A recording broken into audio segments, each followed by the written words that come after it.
अस्सलाम वालेकुम, welcome back. अगला लेक्चर हम अभी तक बात जहानत के ऊपर ही कर रहे हैं और देखते हैं मज़ीद डेफिनेशंस के अंदर जहानत के हमें कौन से फीचर्स मिलते हैं। अगली डेफिनेशन हमें कम्प्लेक्स गोल के बारे में बताती है। एक्सपेक्टेड टू वर्क, कि किस तरीके से जो भी आपने सीखा है तो यू वर सपोज कि वो आप उसके ऊपर अमल कर सकें। परफॉर्मेंस में पहले बात कर चुके हैं। Agents ability to achieve goals, broad range of task, यानी कि आपके मुख्तलिफ टास्क हों। एडुकेट सोल्यूशन आप दे सकें। अब ये रे कुर्ज़वेल की डेफिनेशन मुझे बड़ी पसंद है। इससे मिलती जुलती डेफिनेशन हमारे पास इस्लाम में भी आती है, कुरान के अंदर भी आती है, जिसको हम एहसान कहते हैं या एक्सीलेंस कहते हैं। रे कुर्ज़वेल साहब ये वही साहब हैं जो उमूमन सुपर इंटेलिजेंस की बात करते हैं, जिनके आपको लेक्चर सिंगुलर यूनिवर्सिटी के अंदर मिले होंगे, और जो वो यूनिवर्सल इंटेलिजेंस की बात करते हैं। ये साहब फरमाते हैं, intelligence is the ability to use optimally limited resources including time to achieve goals. जो कुछ भी सरदस्त आपके पास अवेलेबल है, आप उसको बेहतर तरीके से अपने मफाद के लिए, अपने माशरे के मफाद के लिए, इंसानियत के फ़ायदे के लिए किस तरह इस्तेमाल करते हैं कि आप अपने मकसद में कामयाब हो सकें। जो भी रिसोर्सेज आपके पास अवेलेबल हैं, अब ये इसको जहानत कहते हैं, और बड़ी अच्छी डेफिनेशन है।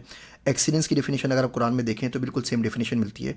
तकी उस्मानी साहब ने बिल्कुल सेम डेफिनेशन की है तफसीर के अंदर। एक शख्स जो सिंध के किसी गांव में पैदा हुआ है, पंजाब के किसी, बलूचिस्तान के किसी गांव में पैदा हुआ है, वो बेचारा सब कुछ रिसोर्सेज यूज़ करके मैक्सिमम ये कर सकता है कि वो रेडी लगाता है और अपना गुजर बसर करता है। वर्सेस एक बंदा ऐसा है जो बोस्टन के अंदर बड़े अमीर मिलियनेयर माँ बाप के पास पैदा हुआ हो, उसके पास दुनिया की सारी चीज़ें हैं, वो सोने का चमचा मुंह में लेकर पैदा हुआ है। अब वो MIT से जाता है, PhD करता है और कोई बड़ा साइंटिस्ट बन जाता है। दोनों के दोनों अशखास को हम कंपेयर नहीं कर सकते। दोनों के पास जो लिमिटेड रिसोर्सेज थी उसमें उन्होंने बेहतरीन काम किया और दोनों के दोनों ज़हीन कहलाएंगे।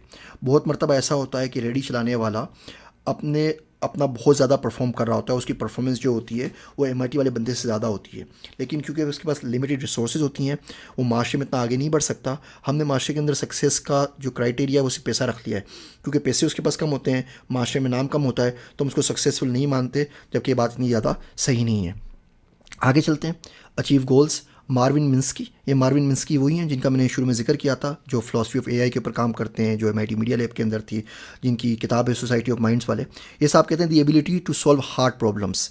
मुश्किल प्रॉब्लम जो अमूमन ज़िंदगी में हम सॉल्व करते हैं, अगर हम उसको सॉल्व कर सकें तो ये जहानत कहलाएगी। बहुत सारे बच्चे होते हैं जिनको ऑटिज़म होती है, जिनको और कोई मेंटल डिसऑर्डर होता है, और वो बेसिक काम नहीं कर सकते ज़िंदगी के, तो ज़रा बातें वो ज़हीन नहीं कहलाएंगे इस डेफिनेशन के हिसाब से।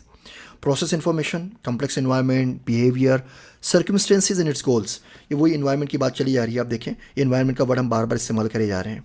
अगली डेफिनेशन देखते हैं। शेंग साहब कहते हैं गेटिंग बेटर ओवर टाइम। अब ये बड़ी ही इंटरेस्टिंग डेफिनेशन है इंटेलिजेंस की, क्योंकि कंप्यूटर साइंस AI के अंदर जितना हम काम कर रहे हैं, जितनी हम मशीन लर्निंग पढ़ रहे हैं, जितनी हम reinforcement learning, neural network, deep learning की बात करते हैं, सबका गोल जो सिर्फ एक लाइन होती है कि हमें अपने आप को बेहतर करना है, हमारे सिस्टम बेहतर हो जाए ओवर टाइम। जो एक दफ़े परफॉर्म करें उससे सीखें और आगे करें। आपने भी रिसेंट एग्जांपल्स देखी होंगी ज्यूपर्डी की, आपने देखा होगा जो चेस के अंदर गैरी कैस्परोव को कंप्यूटर ने हरा दिया, आपने भी अल्फ़ा गो की एग्जांपल्स देखी होंगी। ये सारे के सारे इसी एक लाइन के अंदर इनकी डेफिनेशन बनती है इंटेलिजेंस की, गेटिंग बेटर ओवर टाइम। अगली डेफिनेशन वांग साहब कहते हैं adopt to environment, insufficient knowledge and resources. कि इन्वायरमेंट में आपने अडोप्ट करना है, लेकिन आपके पास जो नॉलेज है वो कंप्लीट नहीं है। किसी भी शख्स के पास एक वक्त के अंदर मुकम्मल नॉलेज नहीं होती। जो भी नॉलेज सरेदस्त आपके पास अवेलेबल है उसके हिसाब से जो आप डिसीजन देते हैं, बस ये जहानत कहलाएगा। Now sustained successful life, Warwick साहब कहते हैं, वो बड़ी इंटरेस्टिंग डेफिनेशन है कि आप अपनी ज़िंदगी की बका को मुमकिन बना सकें अपनी इन्वायरमेंट के अंदर। अडप्ट, रिट्रीवल, प्रॉब्लम सॉल्विंग, इन चीज़ों को हम ऑलरेडी पढ़ चुके हैं।